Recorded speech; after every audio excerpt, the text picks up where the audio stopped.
बड़ी मेहनत शाका के बाद सिद्दीक़ अकबर कॉन्फ्रेंस के नाम से एक अजीमुशान जलसे का इनेकाद किया, सिर्फ इस नियत और इस जज्बे और इस हौसले के साथ कि लब पर नाते पाक का नगमा कल भी था और आज भी है। लब पर नाते पाक का नगमा कल भी था और आज भी है। मेरे नबी से मेरा रिश्ता कल भी था और आज भी है।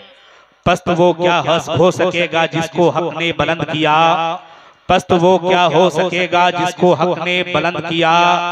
दोनों जहां में उनका चर्चा कल भी था और आज भी है। बतला दो गुस्ताखे नबी को गैरते मुस्लिम जिंदा है, बतला दो गुस्ताखे नबी को गैरते मुस्लिम जिंदा है। उन पे मर मिटने का जज्बा कल भी था और आज भी है। मेरे नबी से मेरा रिश्ता कल भी था और आज भी है। दोनों जहां पे उनका चर्चा कल भी था और आज भी है। और किसी जानिब क्यों जाएं और किसी को क्यों देखें, और किसी जानिब क्यों जाएं और किसी को क्यों देखें। अपना सब कुछ गुंबदे खजरा कल भी था और आज भी है। अपना सब कुछ गुंबदे खजरा कल भी था और आज भी है। आइए हजरात, बड़े ही जोशो खरोश के साथ मुस्तफा प्यारे की बारगाह में इश्क मोहब्बत की थाली में दुरूद शरीफ का नगमा पढ़ रहे हैं और बावाज बुलंद पढ़े बावाज बुलंद अल्लाहुम्मा सल्ली अला सय्यदिना शफीअना मौलाना मुहम्मदिन बारिक वसल्लम सल्लु अलैहि सलातो व सलाम अलैका या रसूल अल्लाह सल्लल्लाहु तआला अलैहि वसल्लम। मैं सारे लोगों से गुजारिश करना चाहूंगा कि आप बिल्कुल इत्मीनान और संजीदगी के साथ तशरीफ रखें। जो लोग पीछे अफरा तफरी का माहौल पैदा कर रहे हैं उनसे गुजारिश है कि जगह लेके बैठ जाएं, इसलिए कि जलसा करने का ये मकसद नहीं है कि थोड़ी देर के लिए आप इस महफिल में तशरीफ रखें फिर चले जाएं। इन जैसे जलसों में हजारों रुपए खर्च करने का एक ही मकसद है कि हमारी कौम राह रास्त पर आ जाए, हमारे अपने लोग जिंदगी जीने का हुनर सीख लें। वरना मेरे प्यारे ये सीमांचल की सरजमीन है, इस सीमांचल की सरजमीन में हर दिन कहीं ना कहीं जलसे होते रहते हैं, लेकिन ये हमने अपना मिजाज बना लिया है। नाच सुनेंगे सिर्फ मस्ती के लिए, नगमगी सुनेंगे सिर्फ नाचने कूदने के लिए। हम तकरीर सुनना नहीं चाहते हैं। अगर थोड़ी देर के लिए तकरीर सुन भी लिए तो हम उस पर अमल करना नहीं चाहते हैं। यही वजह है कि हर दिन जलसा करने के बाद भी हम नाकाम हैं।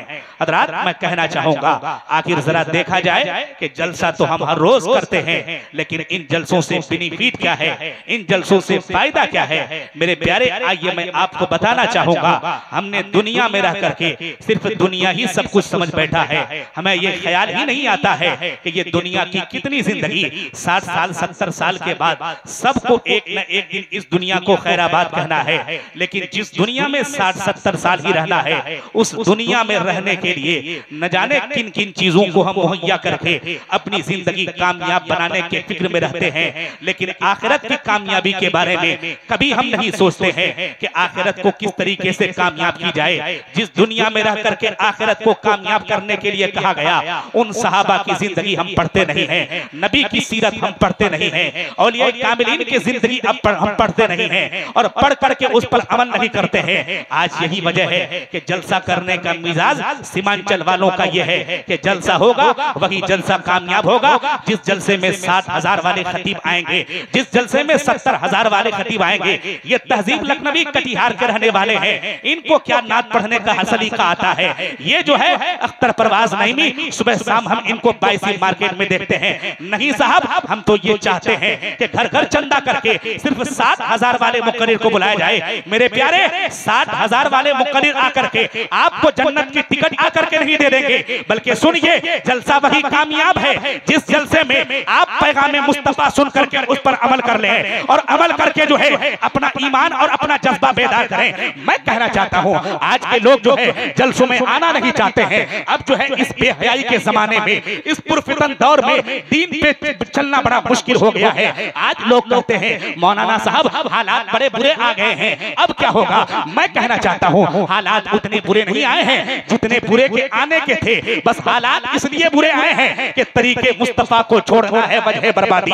हम जो है मुस्तफा जाने रहमत की सीरत को छोड़ चुके हैं, हम जो है हुजूर की जिंदगी से जो है अपनी जिंदगी को बिल्कुल रूपोश कर चुके हैं। यही वजह है कि हमें कामयाबी नहीं मिल पा रही है। मैं कहना चाहता हूँ सिद्दीक़ अकबर कॉन्फ्रेंस के नाम से ये जलसा मुनअक़िद है। क्या सिद्दीक़ अकबर की रूह सिर्फ हजारों की भीड़ जमा करने से खुश होगी?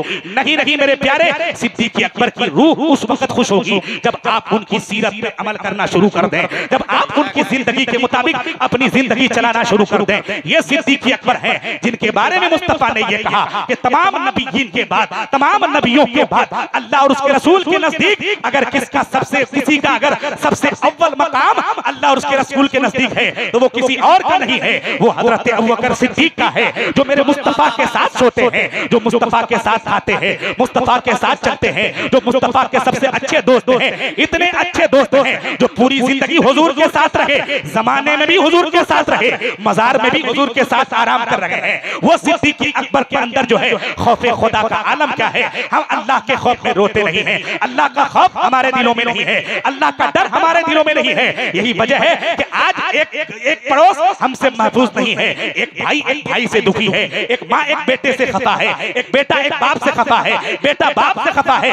वजह क्या है कि हमने काफिरों के तरीके पे चलना शुरू किया, मुशरिकों के तरीके पे चलना शुरू किया, गैरों के तरीके पे चलना शुरू किया। आज के देख लीजिए, हर दिन जो है सुबह सवेरे जब हमारे और आपके घर से कोई सो करके उठता है, चाहे वो हमारी बीवी हो, चाहे वो हमारी माँ हो, चाहे वो हमारे अपने हो, चाहे वो मेरे बच्चे हो, रात सुबह सवेरे नींद से उठने के बाद जो है हमारे हाथ में गूगल, यूट्यूब और जो है यानी तरह तरह के न्यूज पर किस कदर सख्ती के साथ नजर रहती है कि हम न्यूज पढ़ करके कल क्या होने वाला है वो न्यूज में तलाश करते हैं, कल क्या होने वाला है, कल इसके बारे में क्या बोलने वाला है वो हम जो है सोशल मीडिया में तलाश करते हैं। लेकिन हमने ये सोचा ही नहीं है, अरे जिस कुरान ने मीडिया की बुनियाद डाली और कहा कि देखो ये जितनी खबरें हैं ये सारी खबरें झूठी हो सकती है, लेकिन कुरान ने जो तुझे बता दिया वो कल भी सच्चा था, वो आज भी सच्चा है और रहती दुनिया तक सच्चा होकर रहेगा। लेकिन हम कुरान पढ़ते नहीं हैं। हज़रात मैं कहना चाहता हूँ हमारे घर में कपड़ों की हिफाजत, हमारे घर में मकान की हिफाजत, हमारे घर में जो है वॉशिंग मशीन की हिफाजत, लेकिन जरा देखिए कितने ऐसे घर मिलेंगे जिस घर में अल्लाह का कलाम एक साल से रखे हुए हैं लेकिन किसी को खोलने की फुर्सत नहीं मिली है। मैं कहना चाहता हूँ फिर कैसे हमारे समाज में इनकलाब आएगा, फिर कैसे हम रास्त पर चलेंगे। मेरे प्यारे मैं कहना चाहता हूँ क्यों साहब दैनिक जागरण पढ़ने के लिए फुर्सत है, दैनिक भास्कर पढ़ने के लिए फुर्सत है, इंडिया टीवी देखने के लिए फुर्सत है, लाइव टेलीकास्ट चैनल देखने के लिए फुर्सत है, यूट्यूब गूगल में जिंदगी गुजारने के लिए फुर्सत है। लेकिन सुनो, अगर आपने कुरान के मुताबिक जिंदगी गुजार ली तो खुदा की कसम आप इस शान से दुनिया में जाएंगे कि बरेली के इमाम ने बहुत पहले ही कहा था कि आज ले उनकी पनाह, आज मदद मांग उनसे, आज ले उनकी पनाह, आज मदद मांग उनसे, फिर ना मानेंगे कयामत में। अगर मान गया उन्हें जाना, उन्हें माना, न रखा गैर से काम, उन्हें जाना, उन्हें माना, न रखा गैर से काम। लिल्लाहिल हम्द, मैं दुनिया से मुसलमान गया।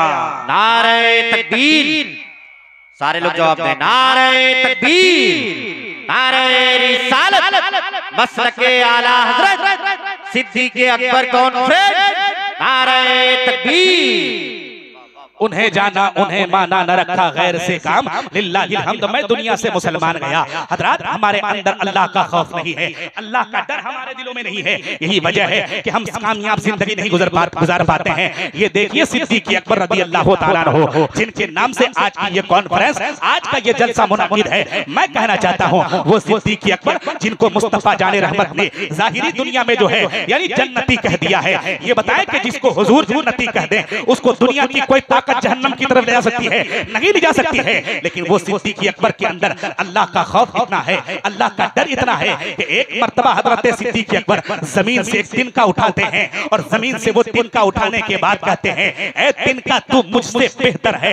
हजरत जान लीजिए कि हजरत सिद्दीक़ अबू बकर से बेहतर हजरत उस्मान गनी नहीं, हजरत उमर फारूक नहीं, हजरत मौला अली नहीं, हजरत सिद्दीक़ से बेहतर हजरत इमाम हसन नहीं, हजरत सिद्दीक़ से बेहतर हजरत इमाम हुसैन नहीं, हजरत इमाम हसन और हुसैन का मकाम अपनी जगह है, लेकिन खुदा की कसम अल्लाह और उसके रसूल के नजदीक जो इज्जत, जो वकार, जो मर्तबा, जो इज्जत हजरत अबू बकर सिद्दीक का है वो किसी का नहीं है। लेकिन वो हजरत अबू बकर सिद्दीक एक दिन एक जमीन से तिनका उठाते हैं और वो तिनका उठाने के बाद कहते हैं, ए तिनका तुम मुझसे बेहतर है। लोगों ने पूछा हुजूर, लोगों ने पूछा हुजूर, मुस्तफा ने तो आपको बेहतर कहा है, सारे नबियों के सरदार ने तो आपको बेहतर कहा है, सारे नबियों के सरदार ने तो सबसे बेहतर आपको कहा है, लेकिन आप एक तिनका को बेहतर कैसे कर रहे हैं? आखिर एक तिनका को आप अच्छा कैसे कर रहे हैं? तब हजरत सिद्दीक अकबर कहते हैं, ए तिनका तू मुझसे बेहतर इसलिए है कि कल कयामत के दिन तुझे अल्लाह को हिसाब नहीं देना पड़ेगा। फंसा तो मैं हूं, मेरी जिंदगी फंसी हुई है कि मुझे अल्लाह को एक एक लम्हा का हिसाब देना पड़ेगा, मुझे अल्लाह को एक एक दिन का हिसाब देना पड़ेगा। मेरे प्यारे जो बड़े थे उनको अपनी जिंदगी में अल्लाह का डर रहा करता था, अल्लाह का खौफ रहा करता था, इसलिए वो कामयाब जिंदगी गुजारते थे। लेकिन आज हमारी पूरी जिंदगी गुनाहों के दलदल में फंसी हुई है, सर से लेकर के पैर तक गुनाहों के कीचड़ में हम दबे हुए हैं। लेकिन आखिर अल्लाह का खौफ हमारे दिलों में क्यों नहीं है? अल्लाह का डर हमारे दिलों में क्यों नहीं है? मैं कहना चाहता हूं, आज हमसे कोई खुश नहीं है, समाज हमसे खुश नहीं है, माँ बाप हमसे खुश नहीं है। बेटा अगर है तो माँ बाप अलग तरीके से शिकवे कर रहे हैं, शौहर है तो बीवी अलग से शिकवे कर रही है, अगर शौहर है बीवी है तो शौहर बीवी जो है शौहर की शिकायत अलग तरीके से कर रही है, शौहर बीवी की शिकायत अलग तरीके से कर रहा है। आखिर वजह क्या है कि कोई आदमी मुझसे खुश नहीं है। मैं कहना चाहूंगा इन जो है मुकद्दस सहाबा के नाम से, इस मुकद्दस सहाबी के नाम से अगर हम जलसा मुनाकिद किए हैं तो यहाँ से एक पैगाम लेकर के चलें और इस पैगाम को यहाँ से लेकर के चलने की कोशिश कीजिए। आज हमारा हाल ये होता है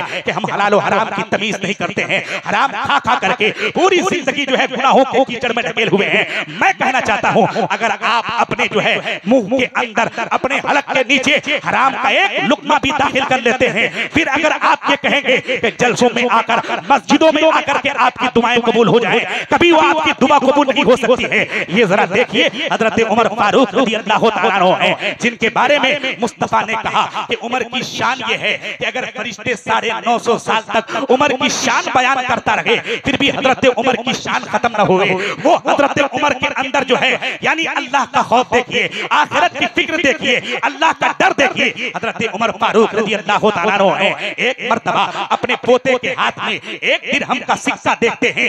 जैसे ही अपने पोते के हाथ में एक दिरहम का सिक्का देखते हैं, अपने पोते से पूछते हैं कि किसने तुम्हें एक दिरहम का सिक्का दिया है? इसलिए कि घर में कहत साली है, खाने खाने को हम परेशान हैं, दाने दाने के लिए हम मोहताज हैं, लेकिन तुम्हारे हाथ में एक दिरहम का सिक्का कहां से आया? इस टॉपिक को और इस हदीस पाक को गांव का वो मुखिया सुनने के लिए तैयार रह जाएं, जो मुखिया गरीबों की मदद के नाम पर, उनकी फंडिंग उनके पास पहुंचाने के नाम पर हजारों लाखों रुपए इसमें रिश्वत देते हैं। गांव का सरपंच जो है उनके मामला डील करने के नाम पर न जाने कितने रिश्वत लेकर के गरीबों को परेशान करते हैं। फिर ये समझते हैं कि हम कामयाब हैं, हमारी जिंदगी बहुत अच्छी गुजर रही है, हम जो है जमाने में बड़े कामयाब हैं। चंद लोग मेरा नाम ले रहे हैं, चंद लोग मेरे घर के आगे पीछे हमेशा रहते हैं, अब हमें क्या टेंशन है? जो होगा देखा जाएगा। वहां मैं कहना चाहता हूं, हजरत उमर फारूक अपने पोते से पूछते हैं, मेरे पोते तुम्हारे हाथ में एक दिरहम का सिक्का आया कहां से? हजरत उनका पोता कहता है, उनका पोता जो है यानी कुछ जवाब नहीं देता है। जल्दी से हजरत उमर फारूक अपने बेटे को बुलाते हैं,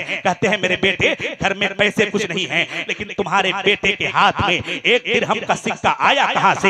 हजरत इतना सुनना था। फिर हजरत उमर फारूक अपने बेटे को पूछने के लिए कहते हैं कि तुम अपनी बीवी से पूछो क्या उसने एक दिरहम का सिक्का दी है। हजरत बीवी से भी जब ये पूछा जाता है, वो उनकी बीवी भी कहती है नहीं नहीं, कहां से एक दिरहम का सिक्का आएगा कि हम अपने पोते के हाथ में देंगे। फिर हजरत उमर रज़ियल्लाहु तआला अन्हु अपनी बीवी से पूछते हैं क्या तुमने दी है एक दिरहम का सिक्का? कहते हैं नहीं नहीं, हम भी एक दिरहम का सिक्का नहीं दिए हैं। इतना सुनना था। हजरत उमर फारूक अपने पोते से ही पूछते हैं, पोते तुम ही बताओ कि एक दिरहम का सिक्का तुम्हारे हाथ में आया कहां से? उनका नन्हा सा पोता इशारे इशारे में बात करता है कि मेरे हाथ में ये सिक्का हजरत चचा अबू मूसा अशअरी ने दिया है। हजरत उमर फारूक जल्दी से वहां चल पड़ते हैं और जल्दी से हजरत अबू मूसा अशअरी के पास जाते हैं। कहते हैं अबू मूसा अशअरी, हमने ये सुना है कि कई दिन से तुम्हारे घर में कुछ पका नहीं है, तुम्हारे घर में भी कहत साली है, लेकिन इस कहत साली के आलम में तुम एक दिरहम का सिक्का मेरे पोते के हाथ में कहां से दिए? मैं कहना चाहता हूं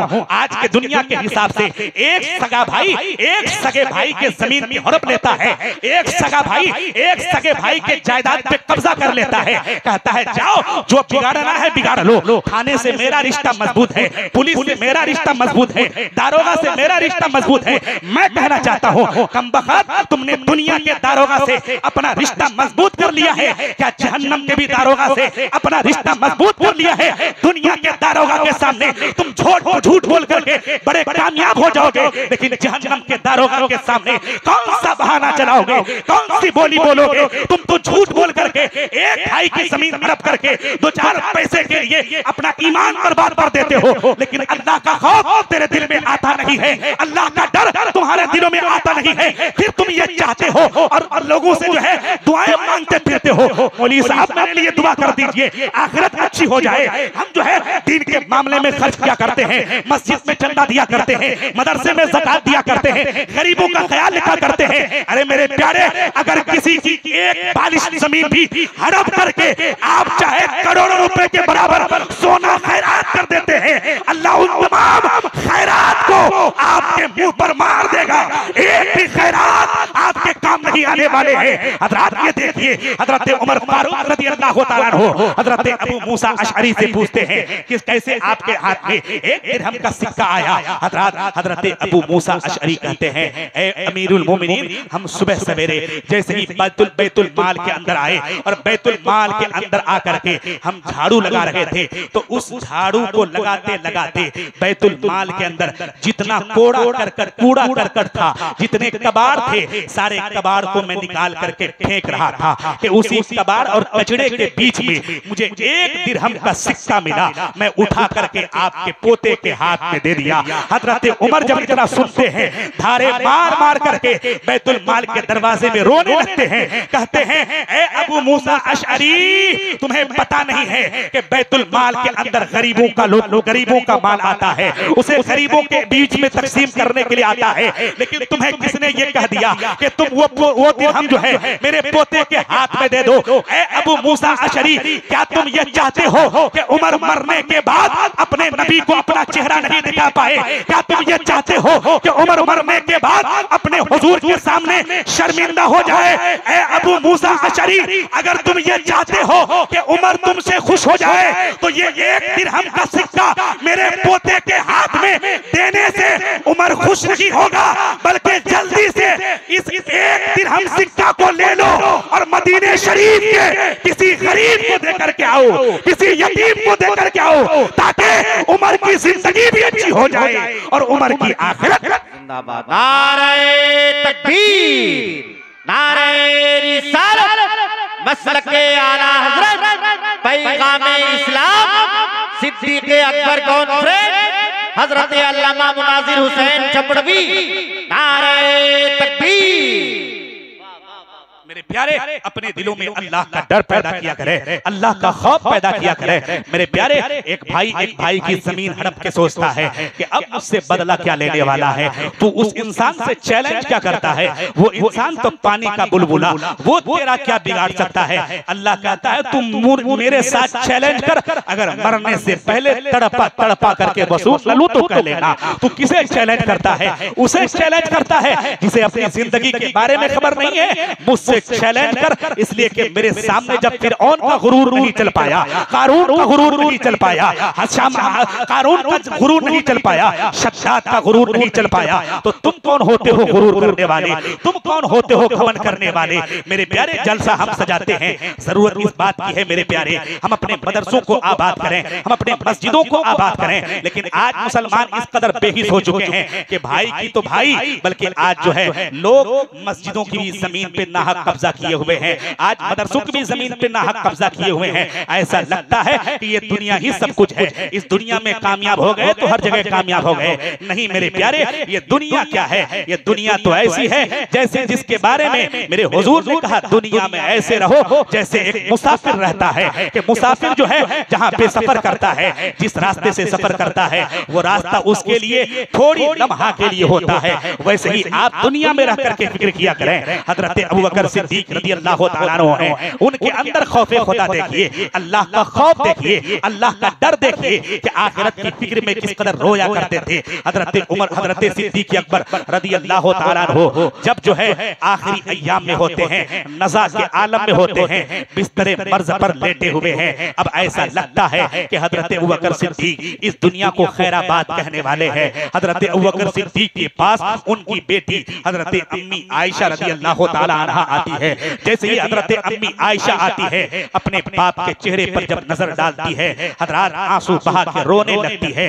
हजरात मैं कहना चाहता हूँ, एक बात याद कर लीजिए, मुस्तफा जाने रहमत के बाद कायनाते इंसानियत में हजरत अबू बकर सिद्दीक जैसा बाप कोई नहीं है, और हजरत फातिमा ज़हरा के बाद कायनाते इंसानियत में हजरत आयशा से जो है कोई बड़ी बेटी नहीं है।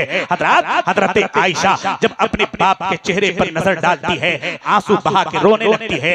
हजरत अबू बकर सिद्दीक कहते हैं, बेटी रो क्यों रही हो? हजरत आयशा कहती हैं कि अब्बू जान रो इसलिए रही हूँ कि कुछ लम्हों के बाद, कुछ दिनों के बाद आप जैसा बाप मेरी नजरों से जुदा हो जाएगा, आपके जैसा बाप वहां से लेकर के आऊंगी। हजरत जब चेहरे पर नजर डालती है, हजरत अबू बकर सिद्दीक कहते हैं, बेटी दिलासा बाद में देंगे, बेटी सहारा बाद में देंगे, पहले ये बताओ कि अपने बगल के नीचे जो तुम चीज छुपा के लेके आई हो, वो कौन सी चीज छुपा के लेके आई हो? हजरत आयशा अपने बगल के नीचे से एक नई चादर निकालती है और कहती है, अब्बू जान आपने जो है लोगों की खिदमत करते करते कभी नए कपड़े नहीं सिलवाए, कभी नए कपड़े नहीं पहने। ए अब्बू जान, हम आपकी इस हालत को देखते हुए ऐसा लगता है कि आप अब मुझसे मेरे बीच से रुखसत होने वाले हैं, हम आपके लिए नए कफन का इंतजाम करके आई हैं। हजरत इतना सुन रहा था कि हजरत अबू बकर सिद्दीक रज़ी अल्लाह तआला अन्हु आंसू बहा के रोने लगते हैं। कहते हैं, बेटी तुम जो है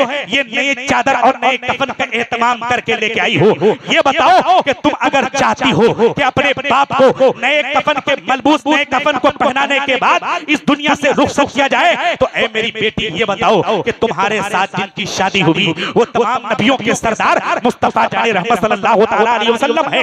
ऐ मेरी बेटी ये बताओ कि जब सारे नबियों का सरदार इस दुनिया से गया था, तो ये बताओ कि नया कफन पहन करके गया था या पुराने कफन पहन करके गया था? हजरत आयशा इतना सुनती है कि चीख मार करके रोने लगती है और कहती है कि अब्बू जान, जिस वक्त सारे नबियों का सरदार इस दुनिया से गया था, तो वो एक कफन ऐसा पहन के गए थे कि उस कफन के अंदर 12 पेवंद लगे हुए थे, 12 जगह यानी फटे हुए थे, उस 12 फटन पे पेवंद लगे हुए थे। हजरत अबू बकर सिद्दीक कहते हैं, ए मेरी बेटी तुम ये चाहती हो कि कल मरने के बाद तेरा बाप सिद्दीक अपने नबी को चेहरा नहीं दिखा पाए, अपने हुजूर को चेहरा नहीं दिखा पाए? ए मेरी बेटी, सारे नबियों का सरदार जब इस दुनिया से जाए तो 12 पेवंद वाले कफन को पहन करके जाए, और मैं मुस्तफा का खादिम, मैं मुस्तफा का नौकर, मैं सरकार का गुलाम कैसे नए कफन पहन करके जाऊंगा? ऐ मेरी बेटी, अगर तुम ये चाहती हो कि तुम्हारे बाप की रूह खुश हो जाए, तो नए कफन के एहतमाम से तुम्हारे बाप की रूह खुश नहीं होगी। ऐ मेरी बेटी, मेरी रूह निकलने से पहले जल्दी से इस नए चादर को मदीने शरीफ के किसी गरीब को देकर के आओ, मदीने शरीफ के किसी मोहताज को देकर के आओ, ताकि जब मेरे नबी ने मुझसे पूछ लिया, ऐ सिद्दीक क्या लेकर के आए हो, ऐ सिद्दीक मेरी उम्मत के साथ क्या मामला करके आए हो, तो ये सिद्दीक कह देगा, हुजूर ये आपका प्यारा गुलाम सिद्दीक है, जो आपकी उम्मत के साथ इंसाफ करके आया है, जो आपकी उम्मत के साथ जो है भलाई का पैगाम नश्र करके। नारे तकबीर, नारे रिसालत, मसलके आला हजरत, मजहबे इस्लाम, इस्लाहे मुआशरा कॉन्फ्रेंस, सिद्दीक़ अकबर कॉन्फ्रेंस, नारे तकबीर। जरा जोर से बोले, जोर से, जोर से, और दोनों हाथों को उठा के बोले या रसूल अल्लाह, सब लोग बोले या रसूल अल्लाह। मेरे प्यारे जलसों का एक ही मकसद है कि आप अपने अंदर इनकलाब लाने की कोशिश करें, आप अपने अंदर जज्बा और बेदारी लाने की कोशिश करें, वरना यकीन जान लीजिए जब तक आप इस दुनिया में मुस्तफा जाने रहमत सल्लल्लाहु तआला अलैहि वसल्लम की सीरत के मुताबिक अपनी जिंदगी नहीं गुजारेंगे, जलसे करके आप नाकाम होंगे, मस्जिदें बना करके भी आप नाकाम होंगे, मदरसे बना करके भी आप नाकाम होंगे। आप ये कहते हैं कि मौलाना साहब हालात बड़े खराब हैं, अभी इस दौर में क्या किया जाए? इस दौर में आपको कुछ करने की जरूरत नहीं है, बल्कि इस दौर के बारे में तो बहुत पहले ही डॉक्टर इकबाल ने एक शेर के जरिए समझा दिया था कि ए मेरे प्यारे, अगर जमाना तेरे खिलाफ हो जाए तो खिलाफ होने दो, बस तुम मोहम्मद के गुलाम बन जाओ। कि मोहम्मद से वफा तूने, कि मोहम्मद से वफा तूने तो हम तेरे हैं, कि मोहम्मद से वफा तूने तो हम तेरे हैं। ये जहां चीज है क्या, लौहो कलम तेरे हैं। ये जहां चीज है क्या, लौहो कलम तेरे हैं। इसलिए मेरे प्यारे, अपने हुजूर से इश्क कीजिए, अपने नबी से इश्क कीजिए, नबी के जिंदगी के मुताबिक आप अपनी जिंदगी गुजारे। ये दुनिया के ऐरे गैरे आपके क्या बिगाड़ने वाले हैं, ये कुछ नहीं बिगाड़ सकते हैं। बस आप हालात ये हो गए हैं कि आपने गैरों के कल्चर को अपनाना शुरू कर दिया है। आज लोग कहते हैं मौलाना साहब पैसे बहुत कमाते हैं लेकिन घर में बरकत नहीं है, मौलाना साहब पैसे बहुत कमाते हैं लेकिन चेहरे से सुकून ही गायब है। मैं कहना चाहता हूँ, जिस घर में हर वक्त गीबत वाली बात हो, जिस घर में हर वक्त झूठ और अदाकारों वाली बात हो, जिस घर में हर वक्त दूसरों के बारे में सिर्फ गीबत और जुगलखोरी वाली बात हो, जिस घर में हर वक्त नेतागिरी वाली बात हो, जिस घर में हर वक्त दादागिरी वाली बात हो, उस घर में कैसे अल्लाह की रहमत की बारिश नाजिल होगी, उस घर में कैसे खैर और बरकत के दरवाजे खुलेंगे। मैं कहना चाहता हूँ, आज भी अगर आप अपने जज्बे ईमानी को बेदार करना चाहते हैं और अपनी जिंदगी इस शान से गुजारना चाहते हैं कि गैर भी अगर आपको देखे तो ये कहने को मजबूर हो जाए कि ये कोई और नहीं है, ये मुस्तफा जाने रहमत का सच्चा गुलाम है, कि आज भी पूरी दुनिया हैरान है, यहूदियत हैरान है कि वो कौन ऐसा इंसान है जिसने तमामी मुखालफत के बावजूद पूरी दुनिया में इस्लाम के धमक को पहुंचा दिया है। लोगों ने कहा कि हाँ, अरब की सरजमीन में एक इंसान है जो अब्दुल मुत्तलिब के घर में पैदा हुआ है, आमना की गोद में पैदा हुआ है, जिसने थोड़ी सी मुद्दत में पूरी दुनिया में सच्चाई के लोहे को मरवा दिया है। जो भी उससे मिलता है उसी का दीवाना हो जाता है, जो भी उससे मिलता है उसी का शैदा और मस्ताना हो जाता है, जो भी उसको देखता है बगैर उसके कलमा पढ़े नहीं रह सकता है। हज़रात, उस हुजूर की जिंदगी से आप अगर प्यार करके अपनी जिंदगी को कामयाब बनाना चाहते हैं तो मेरे प्यारे, मैं कहना चाहता हूं, आप अपनी जिंदगी को कामयाब बना करके इस तौर पर कामयाब बनाएं कि गैर भी आपकी जिंदगी को देख करके ये कहे कि ये मुस्तफा का गुलाम है, ये सरकार का सच्चा आशिक है। मैं कहना चाहता हूं, आज तरह तरह की बुराइयां हमारे अंदर है, आज हमारे घरों में जो है इस्लामी कल्चर नहीं है, आज हमारे घर में इस्लामी माहौल नहीं है, आज हम अपने माओ बहनों को बेपर्दगी का मुजाहरा करके सड़क पे लाके छोड़ दिए हैं। फिर हम ये कहते हैं लोग हमारे माओ बहनों की इज्जत पे हमला कर रहे हैं। मैं कहना चाहता हूं मेरे प्यारे, आपकी सोच की बेहुदा रफ्तार अगर इसी तरीके से चलती रही तो खुदा की कसम कुछ दिनों के बाद आपके निगाहों के सामने आपके माओ बहनों की इज्जतें लूट ली जाएंगी, लेकिन हम और आप कुछ नहीं कर पाएंगे। वक्त और हालात बहुत बुरे हो चुके हैं। अब अगर आप नहीं बदले, अब अगर आप अपने अंदर इनकलाब नहीं लेकर के आए, अब अगर आप अपने अंदर बेदारी नहीं लेकर के आए तो खुदा की कसम जिस हुजूर ने हमें यह पैगाम दिया है कि दुनिया में रहो इस शान से रहो कि किसी को आपसे तकलीफ न पहुंचे, कोई आपके बारे में रब की बारगाह में शिकायत न करे। आज जो एक इंसान जो अगर पैसे के हिसाब से या दौलत के हिसाब से थोड़ा सा मजबूत क्या हो जाता है, समाज जो है उसकी बुराई से अपने आप को जो है महफूज नहीं कर पाते हैं। यही वजह है कि वो मजलूम जो है अल्लाह के सामने रोता रहता है, मेरे मौला ये जालिम मेरे ऊपर जुल्म कर रहा है। एक बात याद कर लें, किसी के ऊपर इतना जुल्म न करें कि उसके आंख से आंसू अल्लाह के सामने निकल जाए, वरना याद रख लीजिए अगर आप किसी पर इतना जुल्म करते हैं और अल्लाह के सामने अगर वो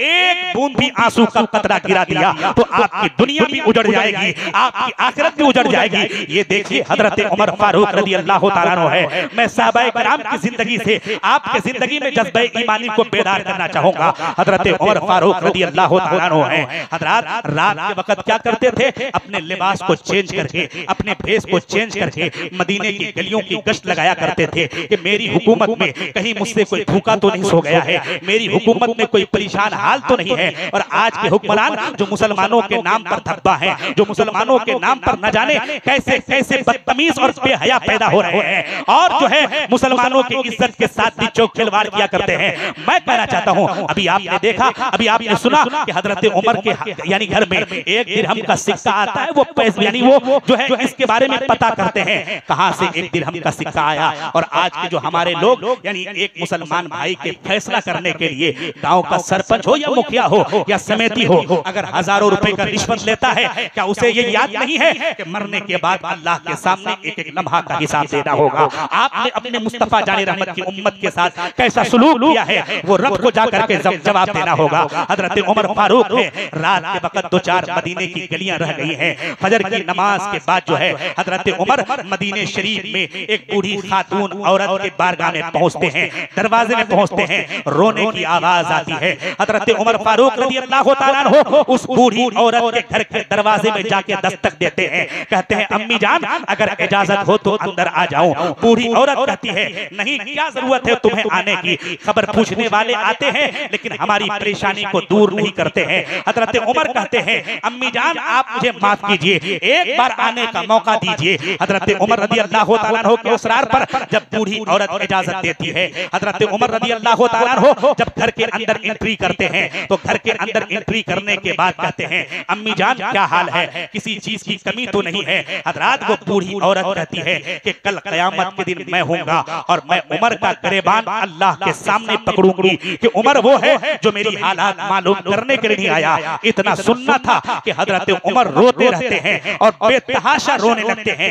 रोते रोते हजरत उमर रज़ी अल्लाह तआला अन्हु उस बूढ़ी औरत से कहते हैं अम्मी जान अगर उमर के आने में ताखीर हो गई है, मैं तो आया हूं ना, मुझे बताइए कि कमी क्या है। ऐ अम्मी जान उमर है वो रातों दिन बिजी रहता है, मसरूफ रहता है, आखिर इंसान वो भी है, नींद उसे भी आती है। हजरात वो बूढ़ी औरत कहती है ऐसा है कि मेरे शौहर का इंतकाल बहुत पहले हो चुका है, एक बेटा था जो फला जंग में जो है यानी मुस्तफा जाने रहमत के साथ गए थे और वो शहीद हो गए हैं। अब इस दुनिया में मेरा सहारा कोई नहीं है जिसके सहारे मैं जीऊं। हजरत उमर रज़ी अल्लाह तआला अन्हु कहते हैं कि ठीक है अम्मी बताइए कमी क्या है, जो जो कमी है आज मैं कमी पूरी करने के लिए हाजिर आया हूं। हजरत उमर रज़ी अल्लाह तआला अन्हु बूढ़ी औरत से पूछते हैं और पूछने के बाद उनकी सारी कमियों को दूर करने की कोशिश करते हैं, लेकिन अभी अपना नाम नहीं बताए हैं। हजरात इतनी ही बात हो रही थी कि सारी कमियों को पूरी करने के बाद हजरत उमर रज़ी अल्लाह तआला अन्हु कहते हैं कि अम्मी जान आपकी तो मैं सारी कमियां पूरी कर दी, ऐसा है कि अब ऐसा कीजिए हजरत उमर को माफ कर दीजिए। हजरात बूढ़ी औरत कहती है तुम उमर के बारे में इतना खैर खा क्यों बनते हो, मैं उमर को माफ नहीं करने वाली हूँ। हजरात वो जो है यानी बिल्कुल बज़िद हो जाते हैं। तब बूढ़ी औरत कहती है कि देखो उमर को तो मैं माफ करने के लिए तैयार नहीं हूँ, लेकिन तू मुझे बड़ा अच्छा इंसान लगता है, तेरी खातिर मैं उमर को माफ करने के लिए तैयार हूँ, तेरी खातिर मैं उमर को माफ कर देता हूँ। हजरत उमर कहते हैं कि अम्मी जान अगर आप उमर को माफ कर रहे हैं तो ऐसा है कि मुझे लिख करके दीजिए कि आपने उमर को माफ कर दिया। वो बूढ़ी औरत कहती है बेटा मुझे लिखना पढ़ना नहीं आता है, तुम खुद ही लिख दो, मैं उसमें दस्तखत कर देती हूँ कि मैंने उमर को माफ कर दिया। हजरत उमर है कागज के एक टुकड़े पे मजमून लिखते हैं मेरे प्यारे इस वाकया के जरिए इस जो है रिवायत के जरिए आप अपने अंदर तब्दीली लाने की कोशिश कीजिए कि हमारे समाज में एक भाई मुझसे कितना दुखी है, मेरी माँ मुझसे कितनी दुखी है, मेरा बाप मुझसे कितना दुखी है। आज का नौजवान बेटा इस कदर बिगड़ा हुआ नजर आता है कि घर में बाप को खर्चे के लिए पैसे नहीं दे करके पीरों के हाथ को चूम करके आलिम के हाथ और पैर को चूम करके हाजी और नमाजी के हाथ को चूम करके ये समझ बैठता है कि मैं दुनिया में कामयाब हो जाऊं। मेरे नौजवान भाइयों एक बात याद कर लीजिए, आपके घर में अगर कोई सबसे बड़ा पीर है तो वो कोई और नहीं है बल्कि वो आपके बाप हैं जो आपके घर में बैठे हुए हैं। अगर आप अपने बाप को नाराज करके दुनिया के किसी भी पीर को राजी कर लिया तो कुछ नहीं होने वाला है। एक बात याद कर लीजिए, दुनिया के सारे पीर अगर मिल करके ये दुआ करे मौला इसे जन्नत अता कर दे, लेकिन एक अकेला बाप अगर ये दुआ करे मौला इसे मत बख्शना, मौला इसे माफ मत करना, ये मेरा गुस्ताख है, तो एक बात याद कर ले, अल्लाह ताला दुनिया के पीरों की नहीं सुनता है बल्कि अल्लाह ताला पहले उस बूढ़े बाप की सुनता है, अल्लाह ताला पहले उस सफेद दाढ़ी वाले बाप की सुनता है। मेरे प्यारे आप पीर की दुआ लेने से पहले, आलिम की दुआ लेने से पहले, मुफ्ती की दुआ लेने से पहले किसी दिन भी बाप के कदम पे आके बैठ जाइए और बाप के कदम को चूम करके आप ये कहिए मेरे अब्बू जान दुआ दे दीजिए। खुदा की कसम अगर आपके बाप ने आपकी तरफ मुस्कुरा करके देख लिया तो उस दुआ की वजह से आपकी दुनिया भी कामयाब हो जाएगी और आपकी आखिरत भी कामयाब हो जाएगी। या रसूलल्लाह जिंदाबाद जिंदाबाद। जोर से बोलिए, जोर से, जोर से, जोर से। अब भी अगर आपके जज्बे ईमानी में बेदारी नहीं है तो फिर मैं क्या कर सकता हूँ? जरा जोर से बोलिए, जोर से, जोर से दोनों हाथों उठा के बोलिए, नारा लगाइए, नारा लगाइए। नारे तकबीर, हाथों को उठा के जवाब दे। नारे तकबीर, नारे रिसालत, मसलके आला हजरत, अज़मते वाले दैन, नारे तकबीर। मेरे प्यारे, किसी की नाहक जमीन पे कब्जा कर लेने से पहले आप ये सोचें कि आपको मरना है, मरने के बाद उस जमीन का हिसाब भी देना है। क्या जमीन अपने साथ आप लेकर के जाएंगे? क्या जायदाद अपने साथ लेकर के जाएंगे? क्या दौलत अपने साथ लेके जाएंगे? नहीं साहब, ये सारी चीजें तो यहीं रह जाने वाली है। आपके साथ अगर कोई चीज जाने वाली है तो वो आपके अच्छे अमाल है। आप अच्छे अमाल की वजह से रब्बे किबरियाई के सामने अपने मुंह को दिखाने के लायक होंगे। आप मुस्तफा के सामने अपने चेहरे को आप माथे की निगाहों से मुलाहिजा कर रहे हैं कि गज़नफ़ इस्लाम ज़ीनत मसनद खिताबत आलिम बाअमल हज़रत अल्लामा मौलाना अनवर रज़ा साहिब क़िबला की आमद हो रही है। साथ ही साथ शायर मुल्क हिंदुस्तान हज़रत अख्तर परवाज़ नईमी पुरनबी की आमद हो रही है। पूरा बदमा मोहब्बतों के साथ अपने मेहमानान का इस्तकबाल कर लें। नारा लगा ले, नारे तकबीर। बेदारी के साथ जवाब दे। नारे तकबीर, नारे रिसालत, मसलके आला हजरत, सिद्दीक़ अकबर कॉन्फ्रेंस, नारे तकबीर।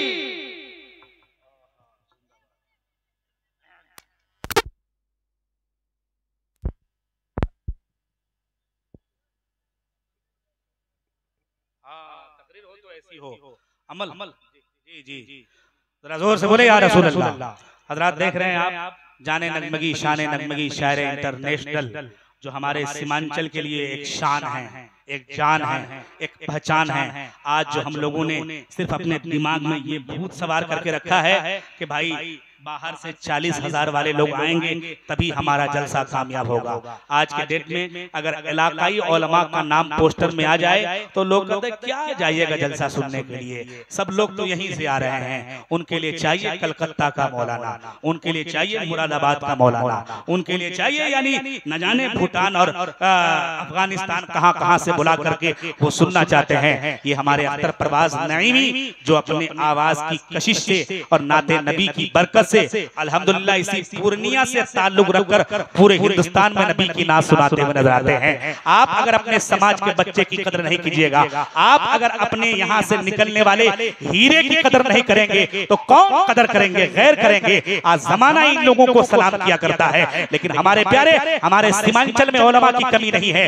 लेकिन हमारे यहाँ सीमांचल में उलमा की ज्यादती होने के बावजूद, जलसों की कसरत होने के बावजूद उलमा की सबसे ज्यादा जो है बेजा एहतरामात यहीं पे है। यही वजह है कि हम जो है इनके रूहानी फैजान को अपने घरों में नहीं समेट पाते हैं। यही वजह है कि जलसा सुन करके भी हम नाकामयाब हैं, हम अमल नहीं करना चाहते हैं। जाहिर सी बात है, एक आलिम दीन की इज्जत किसी शहर और गांव या पड़ोस या उसके इलाके या बाहर के होने के एतबार से न कीजिए। आलिम दीन की अगर इज्जत कीजिए तो इस नीयत के साथ कीजिए कि ये मुस्तफा का नाइब है, ये हुजूर का नाइब है, ये आलिम कहीं का भी हो, इनके सीने में हदीसों कुरान है, ये आलिम हमें जो है जान से प्यारे हैं। लेकिन नहीं साहब, हमारे दिलों में ये भूत सवार हो गया हमारे जहन में कि हम जो है तकरीर बाहर वालों की सुनना पसंद करते हैं, नातखानी बाहर वालों की सुनना पसंद करते हैं। बदलिए अपने रविश को, अपने इलाकाई उलमा को तरजीह दीजिए, अपने इलाकाई उलमा को तरजीह दे करके इलाकाई उलमा। एक बात याद कर लें, आज के यहाँ के लोग जो अगर हर दिन का जलसा सजाते हैं तो जो हमारी कौम के लोग जुमा की मस्जिद में इमाम साहब की तकरीर से अपने आप को नहीं बदल पाए तो क्या वो 40,000 के मौलाना की तकरीर से अपने आप को बदलेंगे? नहीं बदलेंगे। मेरे प्यारे, एक अच्छा खतीब, जुमा के खतीब से अच्छा खतीब कौन हो सकता है? एक आलिम जो है जुमा के दिन आपके गांव का रह करके, एक बाहर का आलिम जब कोई बाहर से आएंगे वो आपकी बुराइयों के बारे में नहीं जान पाएंगे कि आप किन किन बुराइयों में मुलविस हैं, लेकिन एक गांव का आलिम आपके हर तरह के कमियों को जानते हैं। इसलिए अपने गांव और इलाके के उलमा की कदर कीजिए, तब जाकर के आप इनके रूहानी फैजान से अपने आप को माला माल कर पाएंगे। मेरे प्यारे, मैं एक रिवायत सुना रहा था, मैं वो रिवायत सुना करके जल्दी से आपके बीच रुखसत होना चाहता हूँ, इसलिए कि मेरे पास भी वक्त की कमी है। मुझे भी गाड़ी पकड़ करके जल्दी से जो है कुशीनगर गोरखपुर के यानी रास्ते का सफर करना है। बस जरा दोनों हाथों को उठा के एक मर्तबा अपनी मौजूदगी का एहसास दिला दें। जरा बोलिए या रसूल अल्लाह, और जोर से बोले या रसूल अल्लाह। मेरे प्यारे, दौलत के फिक्र मत रहें, आप शोहरत के फिक्र मत रहें, पहले अपने आमाल की इस्लाह करने की कोशिश करें। ये देखिए हजरत उमर रज़ी अल्लाह तआला अन्हु है, उस बूढ़ी औरत के पास जाके कहते हैं, अम्मी जान आप ये लिख करके दीजिए कि आपने उमर को माफ कर दिया है। आज हम अपनी माँ को नाराज किए हुए हैं, अपने पड़ोस को नाराज किए हुए हैं, एक भाई जो है हमसे नाराज है, लेकिन हम ये कहते हैं होने दो नाराज, क्या होगा, क्या देखा जाएगा, वहां जो होगा देखा जाएगा। हजरत ये देखिए हजरत उमर रज़ी अल्लाह तआला अन्हु की इस अदा पे कुर्बान जाइए। कहते हैं अम्मी जान लिख करके दीजिए कि आपने उमर को माफ कर दिया। वो बूढ़ी औरत कहती है, बेटा मुझे लिखना पढ़ना नहीं आता है, तुम खुद ही जो है लिख दो, मैं उसमें दस्तखत कर देती हूँ। हजरत उमर रज़ी अल्लाह तआला अन्हु मजमून लिखते हैं। मजमून लिखने के बाद दस्तखत कराने के लिए जैसे ही तैयार होते हैं कि हजरत उमर के पास उन्हें ढूंढते ढूंढते हजरत उस्मान और हजरत अली आ जाते हैं। हजरत उस्मान और अली आने के बाद कहते हैं, उमर आप यहीं पे हैं, हम पूरा मदीना ढूंढ आए, आप मिल नहीं रहे हैं। हजरत बूढ़ी औरत जब सुनती है किस उमर की बात कर रही हो, हजरत वो लोग कहते हैं कि जो आप उमर की बात कर रहे हैं वो कोई उमर और नहीं, वो आपकी निगाहों के सामने बैठा है।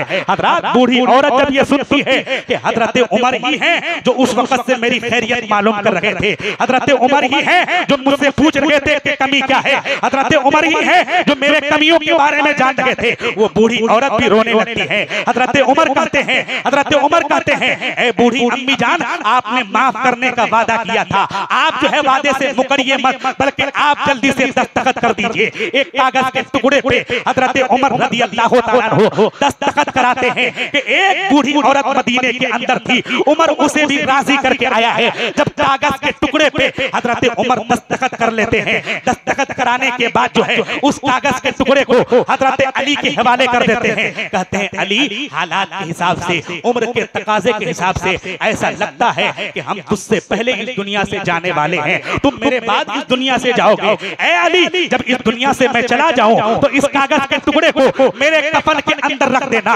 हजरत अली कहते हैं, ए उमर, आखिर इस कागज के टुकड़े को जो है कफन के अंदर रखने की जरूरत क्या है? तब हजरत उमर कहते हैं कि जब मैं मर करके अपने मुस्तफा के सामने जाऊंगा, मेरे नबी कहेंगे, ए उमर मेरी उम्मत के साथ क्या फैसला करके आए हो? ए उमर, मेरी उम्मत के साथ क्या इंसाफ करके आए हो? ए उमर, मेरी उम्मत के साथ क्या बर्ताव करके आए हो? तो उमर कहेगा, या रसूल अल्लाह, तेरे पूरे मदीने में एक बूढ़ी औरत तेरे उमर से नाराज थी, उमर उसे भी राजी करके आया है, उमर जो है उसे खुश उसे भी खुश करके आया है। तकबीर, नारे रिसालत, मसलके आला हजरत, मसलके आला हजरत सिद्दीक़ अकबर कॉन्फ्रेंस उलमाए अहले सुन्नत, नारे तकबीर। हजरत उमर रज़ी अल्लाह तआला अन्हु का पैगाम कि हजरत उमर कहते हैं, नबी के सामने जब मैं जाऊंगा, नबी ने अगर मुझसे पूछा, उमर अमीरुल मोमिनीन थे, फैसला किया करते थे, बहुत बड़े आदिल थे, ए उमर ये बताओ मेरी उम्मत के साथ क्या बर्ताव करके आए हो? नबी से कहूंगा, मेरे रसूल, तेरे पूरे मदीने में एक खातून उमर से नाराज थी, मैं उमर उसे भी राजी करके आया हूँ, इसलिए कि अगर वो राजी और अगर उम्मत राजी और अगर हमसे लोग राजी, इसलिए कि उलमा फरमाते हैं, हदीसों के ज़िम्न में ये आया है कि हुकूकुल इबाद हुकूकुल्लाह पर मुकद्दम है, लेकिन हम हुकूकुल इबाद की तरफ जाते नहीं हैं। आज न जाने कैसी कैसी बुराइयां हमारे घरों में राइज हैं, पहले उन बुराइयों को आप खत्म करने की कोशिश कीजिए, फिर जो है आप अपने जमाने में इनकलाब ला करके कामयाब होने की कोशिश करें। मेरे प्यारे, मैं कहना चाहता हूँ, हमारे घर में इस्लामी कल्चर नहीं, हमारे घर में इस्लामी माहौल नहीं, यही वजह है कि हम जो है बड़े बेदर्दी के साथ नाकाम होते चले जा रहे हैं, और हम अपनी कामयाबी और नाकामयाबी के बारे में कभी सोचते नहीं है। बस ये दुनिया है, जैसे जीना है जी जाए, वहाँ होगा जो होगा देखा जाएगा। जबकि सहाबा इकराम खौफे खुदा से रोया करते थे। हजरत उस्मान गनी रज़ी अल्लाह तआला अन्हु, अगर मैं खौफे खुदा के हवाले से ही आपको आपको सुनाऊं तो यकीनन आपको जो है ये एहसास दिला दूंगा कि अल्लाह का खौफ होता क्या है। लेकिन मेरे प्यारे, ज्यादा वक्त की तकरीर और ज्यादा टाइम मेरे पास नहीं है। यही वजह है कि मैं इन चंद बातों के साथ अपनी तकरीर खत्म करके आपके बीच से रुखसत होना चाहता हूं। मेरे प्यारे, आप अपने घर के अंदर इस्लामी माहौल पैदा करें, वरना आज देख लीजिए हमारे घर में हर वक्त तरह तरह की बुराइयों की बात होती है। रात और दिन के वक्त जो है, रात और दिन के पूरे वक्त में जो है 24 घंटा के वक्त में 24 घंटा गुजर जाता है। कभी हमारे घरों के बीच, फैमिली के बीच, बच्चों के बीच, परिवार के बीच जहन्नम और जन्नत का तज़किरा नहीं, नेकियों की बात नहीं, बुराइयों वाली ही बात, औलिया किराम की जिंदगी की बातें नहीं, नबी की सीरत की बातें नहीं, सहाबाए किराम की सीरत की बातें नहीं, फिर कैसे हमारे घर में खैर बरकत का माहौल आएगा? कैसे हमारे घर में अल्लाह की रहमतों की बारिश नाजिल होगी? मेरे प्यारे, आप जो है अपने घरों में जो है इस्लामी माहौल पैदा करके अपने घर को जन्नत का नमूना बनाने के लिए तैयार हो जाए। आज जो है लोग सुबह सवेरे उठने के बाद अखबारात पढ़ करके, न्यूज पढ़ करके ये सोचते हैं कि हम जो है कामयाब जिंदगी गुजारेंगे, न्यूज पढ़ते रहेंगे, हम जो है न्यूज के हिसाब से ही अच्छी जिंदगी गुजारेंगे। नहीं मेरे प्यारे, आप अगर ये चाहते हैं कि आपका भी घर जन्नत का नमूना बने, आप भी अगर ये चाहते हैं कि महीने के 10,000 भी कमा करके आप दुनिया में चैनो सुकून की जिंदगी गुजारें, तो खुदा की कसम सुबह सवेरे उठने के बाद आप अपनी बीवी से कहिए, मेरी बीवी घर में उस वक्त तक कोई काम नहीं करना है जब तक के कुरान करीम की तिलावत नहीं कर लेनी है। मेरी बेटी घर में उस वक्त तक जो है किसी काम को हाथ नहीं लगाना है जब तक के कुरान करीम खोल करके अपनी कामयाबी के बारे में नहीं देख लेना है। मेरे बच्चे उस वक्त तक घर में किसी कदम पे, घर में किसी काम की तरफ कदम नहीं बढ़ाना है जब तक के कुरान करीम खोल करके अपनी कामयाबी के बारे में नहीं देख लेना है। मेरे प्यारे, जिस दिन हमारा ये रवैया होगा, जिस दिन हमारा ये मिजाज होगा, तो खुदा की कसम उस दिन दुनिया में भी हम सबसे आगे होंगे और हश्र के मैदान में मुस्तफा के हवाले जन्नत में दाखिल हो जाएंगे, मुस्तफा के सहारे जन्नत के हकदार हो जाएंगे। आप अपने घर में इस्लामी कल्चर पैदा करें, आप अपने घर में इस्लामी माहौल को नाफिज करें, तभी जाकर के आप जो है एक जलसे और जुलूस के मकासद को हल कर पाएंगे। वरना यकीन जान लीजिए हमारे घरों में हर तरह की बुराइयां होने के बाद हर तरह के बुराई के तस्करे होते हैं, लेकिन हुजूर की सीरत का कभी तस्करा ही नहीं हो तो फिर जो लोग रोना रोते हैं, मेरे प्यारे लोग रोना रोते हैं, मौलवी साहब को तावीज दे दीजिए, मेरा बच्चा बदचलन हो गया है, मेरा बेटा बदचलन हो गया है, शादी से पहले बड़ा ख्याल लगता था लेकिन शादी के बाद अब तो मेरा ख्याल लगता ही नहीं है, अब सब कुछ बीवी का ही हो गया है। मैं कहना चाहता हूं इसमें 100% कसूर मुझ जैसे बाप का है। जाहिर सी बात है कि एक बाप अपने बेटे की जिंदगी को कामयाब बनाने के लिए, अपने बेटे के फ्यूचर को कामयाब बनाने के लिए दुनिया की हर तालीम तो दे दिए हैं, लेकिन इंसान बनने के लिए, उसके अंदर इंसानियत पैदा करने के लिए सबसे पहले मुस्तफा जाने रहमत की उस तालीम को नहीं दिए हैं जिस तालीम के बारे में मेरे नबी ने कहा था, तलबुल इल्म फरीदतुन अला कुल्ले मुस्लिमिन व मुस्लिमा। तू अगर मुसलमान है और मुसलमान की गोद में पैदा हुआ है तो तेरे ऊपर नमाज बाद में फर्ज है, तेरे ऊपर रोजा बाद में फर्ज है, तेरे ऊपर ज़कात बाद में फर्ज है, तेरे ऊपर हज बाद में फर्ज है। या रसूल अल्लाह, सबसे पहले क्या फर्ज है? तो मुस्तफा जाने रहमत ने कहा, तलबुल इल्म फरीदतुन अला कुल्ले मुस्लिमिन व मुस्लिमा। इल्म दीन हासिल करना हर मुसलमान मर्द और औरत पर पहले फर्ज है। मेरे प्यारे, लेकिन हम इस दीनी तालीम की तरफ इंसान को रागिब नहीं करते, बच्चे को रागिब नहीं करते हैं, बच्चे को रगबत नहीं देते हैं। यही वजह है कि हमारा बच्चा आज जो है हमारी नाकदरी बड़ी तेजी के साथ करता हुआ नजर आता है। मैं कहना चाहता हूं अगर हम अपने बच्चों को दीनी तालीम से वाकिफ करेंगे तो हमारे बच्चे ये जानेंगे कि एक माँ की इज्जत क्या है, एक बाप का वकार क्या होता है, समाज में सामाजिक हिसाब से कैसे जिंदगी गुजारे, इंसानियत की मोहब्बत कैसे पैदा की जाए। ये सारी चीजें किसी और के तालीम के पढ़ने से नहीं, बल्कि खुदा की कसम मुस्तफा जाने रहमत की हदीसों के तालीम पढ़ने से जो है ये इस तरह के मैसेजेस आपके बच्चों के दिलों में आ सकते हैं। वरना यकीन जान लीजिए आप सब कुछ करने के बाद भी नाकाम होते हुए नजर आएंगे। इन जैसे जलसों को अगर आप सजाते हैं ये बहुत बड़ी अच्छी बात है, इसलिए कि ये मुस्लिम ही कौम ऐसी कौम है जो कौम खाती कम है और अल्लाह के रास्ते में ज्यादा लुटाने का हुनर रखती है।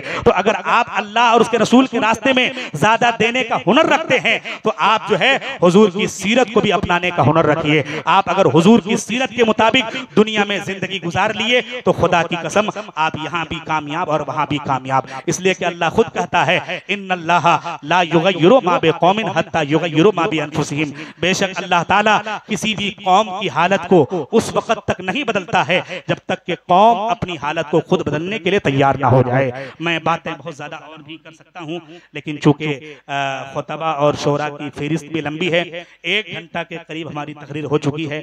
मैं इन्हीं चंद बातों के साथ अपनी तकरीर खत्म करके आपको एक पैगाम जाफरोश देना चाहूंगा।